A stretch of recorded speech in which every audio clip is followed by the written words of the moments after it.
You can answer this in your head, obviously. No one's around. How often do you feel lonely or like your life is insignificant compared to other people around you or who you see on social media? Feeling this way can be very dangerous because then when we read the Bible, it's difficult for us to actually believe that what God says about us and his promises are actually applicable. It can be difficult to have faith and hope. I want to read a verse for you in Isaiah 26. For he brings down those who dwell on high, the lofty city. He lays it low.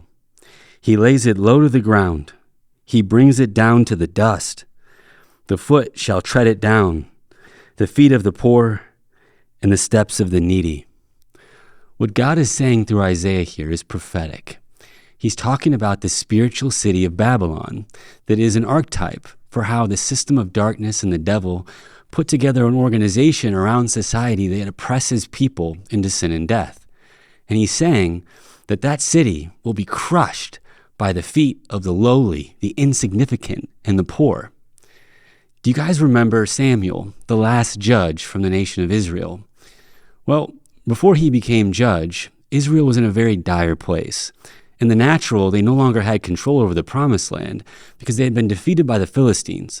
And in the spiritual, the temple was controlled by Eli and his wicked sons. And at best, Eli was turning a blind eye towards his sons stealing money from the temple and performing sexual immorality in the temple. And before Samuel was born, his mother, who was married to a man named Elkanah, she wasn't able to have any children. And all of Elkanah's children came from his second wife. What a humiliating circumstance to be in. But despite this lonely and insignificant and humiliating circumstance, Samuel's mother, Hannah, continued to approach the Lord with prayer and with tears, and even went to that same corrupt temple every year to ask God to meet her where she was at, and she believed that he could do it. And finally, the only thing that she had left to give was the answer to prayer itself. She said, God, if you give me a son, I will give it right back to you. And she indeed did. God gave her a son, Samuel, and she dedicated his life in the temple. Now, what's interesting is that Hannah's name means favored one. Is this the Bible being sarcastic? Or is there something more here? You know who else was called favored? Mary and her son Jesus. There's obviously a parallel here. But what I think the Bible is trying to get us to see is that to be favored by God means he doesn't really give you a choice. You're going to play an important role in the family business, and oftentimes it's going to be very difficult.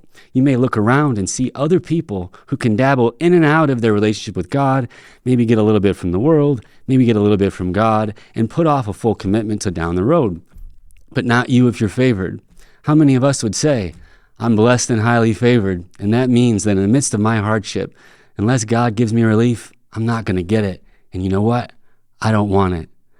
Now, Hannah ended up having other children, but she always came and visited Samuel every year at the festivals in Shiloh. And they talked, and they related, even though she wasn't able to live with him. And Samuel eventually, against all odds, became one of the most righteous judges in all of Israel. And I can't help but think that Hannah's example and how Samuel knew how he got to where he was and how it came to be had a great impact on him. Now, that relates to me quite a bit. I came to Mount Zion 20 years ago, and although Pastor Lauren has taught me a lot in the Word and in the Spirit, perhaps his greatest impact on me is his strength and perseverance through his faith walk. We're all very familiar with the 2 chronic diseases that he had that were incapacitating and painful. We also know about some of the tragedies that has fallen on his family that none of us would want to go through. But nevertheless, he had an uncanny, uninspiring, and a rare ability to always be the same person, to always show up, even when it was difficult, and to not only carry his own burdens, but really seek out to carry the burdens of others and keep the faith and not lose hope and keep his countenance high. Little did he know that while he was going through those tough times, thousands of miles away, there was a little boy who was with a single mother and who had a father who had just went to jail, and it looked like the spirit of darkness was surely going to overcome that boy. But because of Pastor Lauren's leadership, that boy was able to overcome the spirit of darkness and find his place in the kingdom of heaven. Now, that little boy was obviously me. And you know what? Now, when I look at Pastor Lauren's example, when I'm having a difficult time, when I'm feeling bored, when I'm feeling hurt or tired or lonely or insignificant or insecure, I see what it's like, and I see a purpose in what Pastor Lauren was able to do, and I find strength by going after the Holy Spirit and believing that God will allow the fruits of the Spirit to bloom and keep the faith.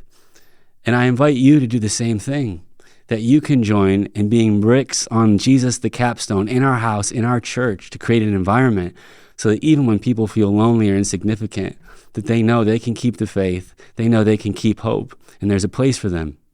Bear one another's burdens, you guys. Help each other out. I'm praying for you. I hope you're praying for me. And I'll see you next time.